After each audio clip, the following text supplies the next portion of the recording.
En C'est vrai, parti. mon gars, c'est comment? Comment vas-tu, le dernier des Uchiwa? Ah ouais, tu nous as mis un bon maillot de l'Argentine, hein? Désolé à la France, mais dans les classiques ici. Ah ouais, hein. Et Là. toujours pas en 4G, hein, toujours pas en 4K, hein. Pour ça, faut me laisser la progression. Déjà, on va essayer de passer à un autre téléphone, histoire d'arrêter d'être pixelisé. On va commencer à proposer du contenu quoi, professionnel. Mais après, tu sais, quand j'ai vu que The Real Bullocks ont réussi à avoir des milliers d'abonnés avec un téléphone Wiko et des bruits d'enfants qui courent derrière, normalement, nous, alhamdoulilah, ça se passe. Hein. Ah, t'es un Alhamdoulilah. gamin! Ça tire, ça tire, ça tire! Ah, punaise! Et on parle de quoi aujourd'hui, là? Parce que là, on a parlé d'un truc tout à l'heure, on disait ça s'appelle la Gazette de Twitter. La Elle est Gazette. beaucoup, hein? Bah, c'est un peu l'agitation, tu vois. Et en vrai, on va appeler ça Twitter ou X, peu importe, mais en tout cas, la Gazette, tu vois, la Gazette de Twitter ou de X, la Gazette de Twitter, parce qu'on est des mecs à l'ancienne.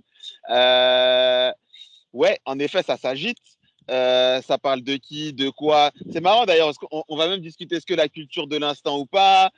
Morgan à l'UFC, oui ou non. En plus, d'ailleurs, tu t'entraînes avec, donc peut-être que tu as des infos pour nous.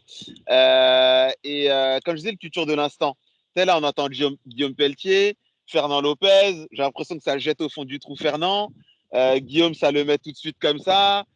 Pourquoi est-ce qu'il a signé des gens et donc, c'est ce qui fait qu'un manager qui signe des gens dans les plus grandes organisations, c'est le top du management. Est-ce que c'est ça le métier de manager? Tu vas nous expliquer, vu que toi, tu as un manager et que tu es combattant professionnel. Donc, qu'est-ce que le manager, en fait, est censé apporter? Morgan, Taylor aussi, ça peut être des sujets qui sont intéressants parce que tout s'agite. Bah ouais, tout s'agite. Et puis, jusqu'à tout à l'heure, quand on a décidé de faire cette vidéo, on s'est dit, c'est un truc de ouf, Morgan, il a signé.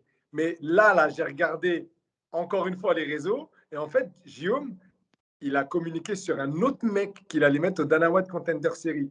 Donc, est-ce que c'est Morgan? Est-ce que c'est pas Morgan? Moi, tant que Big Marcel, le boss de ce truc, tant que Big Marcel n'a pas confirmé, pour moi, il n'y a ni Morgan, ni Chage Ake, parce que tout à l'heure, en fait, tout à l'heure, avant de savoir qu'il y avait un mec de la BTT qui allait au Dana White Contender Series, on était en train de s'agiter entre est-ce que c'est Morgan ou est-ce que c'est Chage Ake. Chage Ake qui a défendu sa ceinture chez moins de 57 au Cage le week-end dernier, après avoir fait 2 défenses de titre, si je ne me trompe pas, et qui a call-out, qui a pris le. Il a pris. Ouais, il dit qu'est-ce qu'il faut que je fasse de plus pour aller à l'UFC? Et en général, quand les joueurs ils communiquent là-dessus, les mecs, ils signent dans la foulée. D'accord. Sachant que tu dis implicitement, tu dis que ce gars-là est à la BTT. Donc, penses, tu penses que c'est une possibilité que Guillaume parle aussi de lui. C'est ça que tu dis. En fait, il est à la BTT Charles-Jacquet, Ah, ouais. Morgan est à la BTT, et Guillaume a mis une story, il a mis +1. Donc là, il nous a laissé en suspense, là, comme ça. Maintenant, nous, Et sur sa dernière story, on voit qu'il a inscrit un mec au Dana White Contender Series. Contender Series. Alors, est-ce que Guillaume nous aurait pas tous mis dans le gaz? Parce qu'en plus, le Cage Warrior a posté une vidéo de Morgan sur son dernier finish où ils disent What's next pour Morgan? Et C'est c'est marrant mec parce que j'ai vu ce tweet-là après qu'on ait discuté, toi et moi, au téléphone sur de quand le ouf. Cage Warrior se communique, c'est qu'il y a quelque chose qui se profile. Donc, est-ce que le Cage Warrior joue un peu de cette ambiguïté sur les codes que toi tu maîtrises, que tu connaissais? On ne sait pas. On ne sait pas. Et pour moi, euh, même si mon. Après, c'est bizarre parce que tout Twitter a confirmé que Morgan avait signé. Tous les comptes, tous les gros comptes avaient confirmé. Mais on n'a pas de confirmation de la part de l'US Metro. Là, ça fait 2-3 jours que j'y vais pas. Là, j'ai repris l'anglaise, donc je ne vais pas trop à l'US Metro. Mais ça fait 2-3 jours que j'y vais pas, donc j'ai pas d'infos. J'ai pas envoyé de message à Morgan, j'ai pas envoyé de message à Johnny. Donc en vérité, on est un peu en suspens. On ne sait pas. On ne sait pas en vérité. Ah, jusqu'à maintenant, là, on est le quoi? On est le 2. Il est 16 h. On ne sait pas. On ne sait pas, à part, on n'a aucun communiqué officiel. Voilà. Et pourtant, ça s'agite. Est-ce qu'on aura une clim ou pas? Est-ce qu'on aura une clim ou pas? Parce que justement, tous ces gros comptes ont communiqué. Jusqu'à Serfia, hein. Jusqu'à Serfia, tu vois, c'est un peu le média avenir version Twitter, enfin, les gros médias aussi d'info Twitter. Jusqu'à Serfia aussi est tweeté cela. Est-ce que c'est un gros hoax, H-O-A-X, une grosse fake news qui se propage ou pas? On ne sait C'est pas. la question. Ça s'agite, hein, parce que tu vois, l'idée, c'était aussi, tu sais, c'est MMA Time qui aussi semblait recoupé dans le mode Losen Keita aurait dû être pris à l'UFC, mais du coup, il s'est blessé il y a quelques jours. Du coup, le timing fait que, comme c'est pas Losen Keita qui participe, donc c'est logique qu'un 66 kilos arrive et du coup, que l'information de Morgan, en fait, finalement, soit en fait logique, etc. Donc, on a l'impression que les planètes s'alignent. Ouais. Alors que, Toutes les planètes s'alignent pour Morgan. Maintenant, on attend juste le communiqué officiel. Le communiqué officiel qui va nous confirmer ou non si The Last Pirate sera de la partie à l'UFC Paris. En tout cas, banger s'il est à l'UFC Paris. Moi, je fais partie de ceux qui pensent que s'il signe, c'est mérité. Voilà. ouais, ce serait une histoire de fou quand même, hein. Bien Et sûr. on va devoir. D'ailleurs, je vais ouvrir une boutique, moi, de vestes réversibles. Parce que, tu sais, il avait des gros supporters. Attention, il en avait des gros sur Twitter. On pense à Kamaru Dinland, notamment. Lui, je lui ai réservé une veste au chaud. Tu vois, elle est dans mon sac. La veste, là, hein. Elle est dedans, Kamaru Din, hein. Tu vois, donc ils étaient sortis du train. Tu vois, ils ont vu les contrôleurs. Ils avaient sauté du train. Et là, en fait, ils veulent commencer à rentrer ou que sais-je. Mais là, les places, elles vont être chères. Donc, du coup voilà. Et d'ailleurs, petite question, Mehdi. Est-ce que parce que tu vois, là, maintenant, il y a le. Tu sais, ça a poussé Guillaume Pelletier tout en haut de l'affiche, là, sur Twitter, parce qu'il a placé des combattants à l'UFC, Nora Cornol. Qui d'autre il a placé dernièrement qui est reparti à. Qui est parti à Bah, l'UFC? il y a Nora, il y a Gemouri, il y a Nora, il y a Gemouri, il y a Benoît. Ouais, exactement. Donc, du coup, ça fait trois déjà combattants pour UFC Paris. Et du coup, bah, là, il est hyper visible. Et donc, il y a un peu cette culture de l'instant ou pas, bah, qui dit que Fernand, en fait, il fait de la merde. Fernand Lopez fait de la merde parce que bah, il n'a pas placé des combattants à l'UFC, il a pas placé Abdul. Il envoie des hashtags, il fait des propagandes pour son combattant sur Twitter. Donc, du coup, les gens se marrent et se disent qu'en fait, c'est supposé être notre métier, mais pas le sien, que lui, il est censé, en fait, charbonner derrière. Est-ce qu'il charbonne derrière ou pas? Bah, en tout cas, les gens aiment bien retenir qu'il envoie des hashtags du FC Paris et que il aurait pas bien fait son job ici. Voilà, là, on est sur la gazette de Twitter. Donc, en fait, on restitue en fait toutes les infos qu'on lit et on en discute sans langue de bois. Toujours avec du respect pour le travail des Bien uns et des sûr, autres, mais bien sans sûr. langue de bois. Bien sûr. Pour moi, on a non pas la culture de l'instant, mais on a la culture de je fais un truc, là je vais briller, vas-y, je vais péter la lumière que je peux ramasser à l'instant T. Tu vois, faut pas oublier, bien sûr, le travail de euh, euh, notamment avec Nassour, notamment avec Cyril, notamment avec Francis à l'époque, avec Taylor, avec Michael Lebou. Enfin bref, il y en a beaucoup, beaucoup, beaucoup qui ont été à l'UFC via Fernand Lopez. Maintenant, moi, je trouve que c'est bien qu'il y ait de la concurrence et que ça ne vienne pas tout le temps du même endroit. Ça veut dire quoi? Ça veut dire que demain, s'il n'y avait qu'une seule team qui est envoyée à l'UFC, ça serait un peu injuste quelque part. T'imagines, ça veut dire que si tu n'es pas MMA Factory, tu ne peux pas aller à l'UFC, genre. Aujourd'hui, le fait que Guillaume, il signe des mecs, tu as des mecs de partout qui peuvent aller à l'UFC aujourd'hui, ça crée ça crée un climat concurrentiel qui va faire qu'aujourd'hui, seuls les meilleurs vont rester. Tu vois, non seulement les managers, mais aussi les combattants et tout le climat, enfin toute l'atmosphère du MMA, en vérité, va devoir se surpasser pour pouvoir être le meilleur. Le meilleur manager, pour moi, c'est mon avis, c'est pas celui qui signe le plus. C'est pas une course, tu vois. Pour moi, le meilleur manager, c'est celui qui arrive à garder ses athlètes et à les amener là où eux, ils veulent. C'est ça, mais le bon manager, c'est ça. Il ne faut pas oublier que le manager, enfin, l'athlète est le client du manager. Moi, Graham Boylan, je suis son client. Donc, moi, en tant que client, j'ai des demandes. Je souhaite ça, ça, ça, ça. Qu'est-ce qui est possible de faire? Qu'est-ce qui est réalisable? Et en fonction de ça, lui, son rôle, c'est de m'accompagner dans mon parcours, dans mon circuit, dans ce que j'ai envie de faire, dans ce qui peut, ce qui peut m'être proposé. Maintenant, aujourd'hui, si je lui dis bah, j'ai envie d'affronter Justin Gaethje, il va me dire Mehdi, t'as vu, c'est un peu compliqué, Justin Gaethje, on ne peut pas en fait. Par contre, si je lui dis écoute, je sais pas moi, il y a le PFL Paris fin septembre, est-ce que c'est réalisable? Why not? Pourquoi ça ne peut pas être réalisable? Tu vois ce que je veux dire? Donc, donc voilà, mon interprétation du. Intéressant le point de vue, il est pragmatique. Il y a une question qui me vient en tête, c'est est-ce qu'on peut être bon manager en cumulant plusieurs casquettes, plusieurs postes? Ça peut être bien, ça serait intéressant de voir, vu que là on est sur le duel franco-français entre Guillaume Pelletier et Fernand Lopez. Donc Guillaume Pelletier, c'est quoi? C'est promoteur. Non, pardon, c'est manager. Après, pourquoi j'ai dit promoteur? Parce que je crois qu'il a ouvert, il a peu investi dans une promotion. Ok. Est-ce qu'il est entraîneur? Est-ce qu'il a un gym? Je ne sais pas. En tout cas, il organise des training camps, en tout cas pour ses combattants. Est-ce qu'il a une place au sein du gym là où il fait les training camps? Je ne sais pas. Bah, par contre, on sait très bien pour Fernand, bah, c'est coach du Factory, donc c'est gérant, c'est promoteur avec Ares, c'est manager, etc.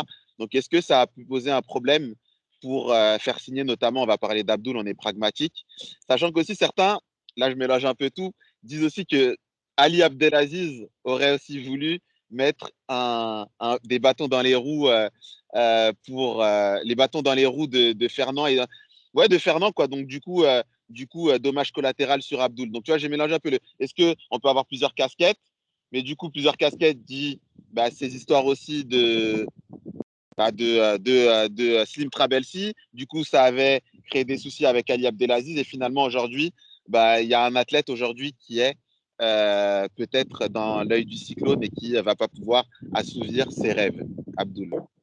Pour moi, il n'y a aucun problème à ce qu'un individu soit capable de tout faire en même temps. Donc, être entraîneur, manager, promoteur et avoir une vie privée à côté aussi. Il ne faut pas oublier parce qu'il n'y a pas que le professionnel. Par contre, ça risque de commencer à poser problème quand quand tu ne fais pas bien ou quand tu délaisses une tâche pour une autre. C'est-à-dire que tu peux être un excellent manager, mais si ta salle, elle ne performe pas, ben, tes gars vont perdre. Tu peux être un très bon entraîneur, mais s'il n'y a personne qui combat, bah, ton rôle de manager, là, il est un peu chelou, en fait, tu vois. Tu peux être un très bon promoteur, mais si tu n'assures pas les entraînements à ta salle et que ton management, il est à la traîne, bah, du coup, c'est un peu compliqué. Et c'est là où on se dit, est-ce qu'il ne faudrait pas déléguer certaines tâches ou non? En tous les cas, voilà, mon avis, c'est oui, tu peux être un couteau suisse, avoir plein de casquettes. Par contre, bah, il faut s'assurer que bah, chaque outil que tu sors, chaque tâche que tu gères soit bien gérée. Maintenant, Ali Abdelaziz, je fais partie de ceux qui pensent qu'Ali Abdelaziz a énormément de pouvoir à l'UFC. Il a du pouvoir. Et pour moi, ce n'était pas forcément un super move de rentrer en espèce de clash, en guerre avec ce mec-là. Voilà. Maintenant, les histoires de Slim Trabelsi, etc., bah, je ne sais pas trop où ça en est aujourd'hui. Il faudrait que je demande. Par contre, le cas Abdul Abdouragimov, j'en parlais encore avec Clément Marcoux la semaine dernière. Pour l'instant, on n'a rien. On ne sait pas ce qui se passe. Il n'y a rien du côté management, c'est-à-dire qu'il n'y a pas de problème de management entre Abdul le moment. Donc voilà. Donc voilà. Maintenant, est-ce que, est-ce que Fernand serait en train de, euh, de récolter un peu, un peu ce qu'il a créé avec Ali Abdelaziz, avec Slim Trabelsi, etc. Gros point d'interrogation, mais je pense que ça va se savoir assez tôt, parce que si Abdul ne le signe pas, je ne sais pas quel va être l'avenir d'Abdul, en tout cas avec le Management Factory. Est-ce qu'il reste? Est-ce qu'il part? Est-ce qu'il signe ailleurs? Est-ce qu'il combat ailleurs? Mais il faudra des réponses et je pense que ça va se savoir. En tout cas, tu connais un Twitter, là, ça va trop vite. Ça peut se savoir, mais en tout exactement. Tu sais, par rapport à Ali Abdelaziz, ce que je peux dire, moi, il y a des choses que je peux dire, mais que je ne vais. Il y a des choses que je vais dire et d'autres que je vais garder pour moi. Mais ce que je peux dire, c'est que son, euh, son équipe connaît Abdul Abdouragimov. Ça, c'est des discussions que j'avais eues déjà il y a plusieurs années avec un des francophones de l'équipe Abdelaziz, qui est de l'équipe Ali Abdelaziz, hein, qui est son bras droit, clairement, jusqu'à présent, un francophone, et qui m'avait dit on connaît Abdul. Ça, c'était il y a déjà plusieurs années. Ensuite, sur ce que je ne peux pas dire, c'est que je sais qu'il y a eu des tractations entre cette équipe et Abdul qui n'ont pas été concluantes puisqu'il n'y est pas. Et tu sais, après, Abdul avait été chez un promoteur, chez un management américain, il l'a quitté, etc. Mais il y avait aussi eu des discussions potentiellement des discussions avec l'équipe Ali Abdelaziz, etc. Et de là, il n'en est pas forcément sorti des bonnes choses. Là, je laisse les concernés en parler. Et donc, c'est là où tout à l'heure, hop, j'ai eu le tilt de. Je ne sais pas pourquoi est sorti sur Twitter l'histoire de Ali Abdelaziz qui mettrait des bâtons dans les roues à Fernand. Mais je me dis, tiens, est-ce que tout ça ne serait pas aussi un peu relié sur le fait qu'il y a eu des tractations entre l'équipe d'Ali Abdelaziz et Abdul. Et dans un même temps, Fernand veut placer Abdul. Mais aujourd'hui, il y a un truc qui coince, on ne sait pas ce qui coince. Sachant que, j'avoue, tu as raison, l'autre fois, tu avais dit dans le dernier podcast, des Abdul, il n'y en a pas 1000. Donc, en soi, l'histoire des Abdul, il y en a 10 000, donc il n'y a pas besoin de le placer. En fait, c'est archi faux. Il y a des mecs beaucoup moins talentueux qui signent, qui ont beaucoup moins de hype que lui qui signe. Donc, il y a un truc chelou. Il y a un truc chelou, on ne sait pas c'est quoi ce truc chelou. Il y a Anguille sous roche, en tout cas. Il y a un Guy Sourache. En tout cas, moi, je pense qu'on va le savoir assez vite. Je pense qu'on va le savoir assez vite. Et non, et hâte de voir comment cette histoire va terminer. En tout cas, moi, je suis grave curieux. Je suis grave curieux. Exactement. Et avant de terminer ce podcast, Ouais. Taylor Lapidus, c'est bizarre le timing. Il signe à l'UFC après des soupçons il aurait quitté le Management Factory, en tout cas son lieu d'entraînement. Après Management Factory, j'en sais rien, mais en tout cas son lieu d'entraînement qui est le MMA Factory. Parce que on n'est pas bête sur les photos, je le vois, tout le monde l'a vu, Twitter l'a vu, etc. Il n'est plus sur les photos du MMA Factory, sachant qu'il y a des gars comme Abou Younousov qui préparent des combats, d'autres, etc. Donc il n'est pas sur les training camps de ces gars. Donc, à mon avis, à mon sens, il n'y est plus. Je le vois beaucoup plus sur les photos de l'US Metro, etc., etc. Donc, il y a un truc. Et c'est bizarre qu'il ait signé à l'UFC alors qu'il semblait s'impatienter. En tout cas, on n'avait plus d'infos. C'est chelou. En tout cas, ce qui se passe, ce qui est sûr, l'info qui est sûre, c'est que Taylor a rejoint l'US Metro. Johnny Fletcher, etc. On s'entraîne ensemble. Ce qui est moins sûr, c'est concernant le management. On a vu dans The King and the G, Fernand parler des athlètes signés à l'UFC, mais il n'a pas mentionné Taylor. Il n'a pas mentionné Taylor, alors que Taylor est annoncé pour l'UFC Paris. Et c'est là où les interrogations de tout Twitter sont clairement justifiées. Et pour le coup, je pense qu'on va en savoir un peu plus quand l'une ou l'autre, l'un ou l'autre décidera d'en parler publiquement. C'est sûr et certain, il y a un truc. C'est pas anodin. Voilà. D'accord. Voilà. Affaire à suivre du coup. Hein. Et tant mieux pour l'émulation, en tout cas, tu l'as dit, de l'écosystème. Hein. C'est intéressant cette histoire de. Non, c'est pas que l'un est derrière l'autre, mais c'est plutôt que c'est un moment. Il y a un manager qui va te signer des gars, qui va te signer une salve de gars. de Nana à l'UFC. Un moment, c'est un autre. Et l'idée, c'est plutôt est-ce que les athlètes sont contents d'être avec l'un ou l'autre des managements, soit la BTT, Bulgarian Top Team de Guillaume Pelletier, ou soit le Management Factory de Fernand Lopez et Benjamin Sarfati. Affaire à suivre dans tout cas. On se voit bientôt. On se voit très vite pour la suite de la gazette de Twitter. Exactement. Et vous répondez-nous par message, en commentaire. Est-ce que vous voyez Morgan à l'UFC et quelle destinée vous lui voyez s'il signe à l'UFC? Top 20, top 30, top 15, figuration, soyez direct. Voilà, en tout cas, on lui souhaite la force parce que c'est un représentant français. Et Road to UFC, ce serait lourd que ça se concrétise. Ce serait incroyable quand même. De ouf. Parce qu'on l'aura suivi sur YouTube de petites orgas, entre guillemets petites orgas, à champion Cage Warriors et rumeur UFC Paris. Dinguerie. Allez, peace mon gars. Peace mon gars, salam alaikum, ciao, bye.